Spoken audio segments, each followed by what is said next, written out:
Today we're going to take a look at the Currituck Beach Lighthouse on just one day, June 12th, 1893. A government surveyor had arrived to survey the property and photograph the station. Thanks to him, Herbert Bamber, we have photographs of our three keepers together: Lazarus Hennant, Fabius Simpson, and William Riley Austin, plus some of their families and the station. The keeper on the right of this photo is Principal Keeper Hennant. He's 31 and had lived here for 5 years. He and his wife Ida had 4 children at this point.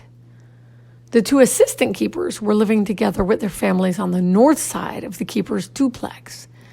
Because the photo gets blurry when we zoom in this much, we had to do a little sleuthing to determine which keeper is which. On this day, first assistant keeper Fabius Simpson had been there for 8 years. In 1893, Fabius was married with no children yet. William Riley Austin, however, already had 3 young sons. On this day, his wife Lovey was actually 8 months pregnant with their first daughter. So, since we can see the waist of the woman on the north porch, I'm going to assume that this is Fabius's wife, Frances Emma Simpson, and not an 8-month pregnant Lovey Austin. We will assume Fabius is the man standing next to the woman on the porch, and William Riley Austin, the man on the right. There's so much to say about all these guys, but we'll have to save talking about the principal keeper and how he left a few years later after our only twice removed lighthouse keeper brutally beat up his son, or how first assistant Fabius Simpson claimed he witnessed cannibalism as a child, or how second assistant William Riley Austin served longer than any other keeper.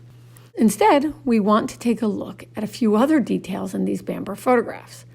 There are many small differences from today, including how many steps led up to the house, how bright the granite in the tower windows used to be, how the keeper's dwelling had a ridge cap on the roof, or how today we have one less gutter. But let's look at the biggies instead. Most obviously, to those of you who have been here, there are so many fewer trees and bushes then than now.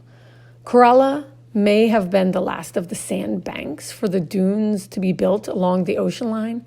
Once those dunes were built and cattle no longer free roaming, the plants were much more protected from salt, sand, getting nibbled, and wind, and had a chance to grow.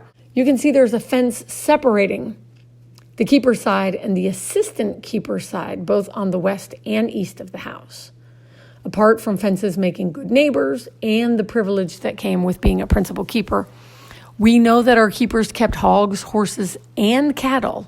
There are gates you can see that allow the keepers access to the tower. We have no fences like that today, although many of you have seen the Y in the brick in front of the lighthouse, where the fences gave the keepers access to the front door of the lighthouse, which does in fact seem to be painted dark there instead of white as we have it now. There's a line or maybe 2 going from the lighthouse to the keeper's house, and white poles between the house and the tower.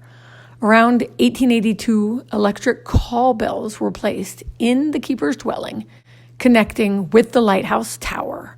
The object was to enable the keeper to call either or both his assistants in case of accident or at time of relief.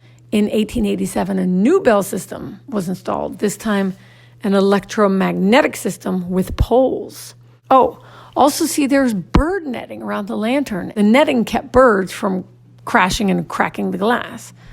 You'll remember that the lighthouse burned all night, and its light confused the poor birds, who were sometimes found by the dozens in the morning at the base of the tower. Now, you know I like to pack a lot of information in for you, but I would be remiss if I did not thank John Havel and the Outer Banks Lighthouse Society for giving the Outer Banks conservationists the opportunity to own the cyanotype Bamber image, and to the Austin family, the National Archives in Washington, D.C., and the United States Coast Guard Historian's Office for the other images. Until next time, this is Megan Agresto, site manager at the Currituck Beach Lighthouse, signing off.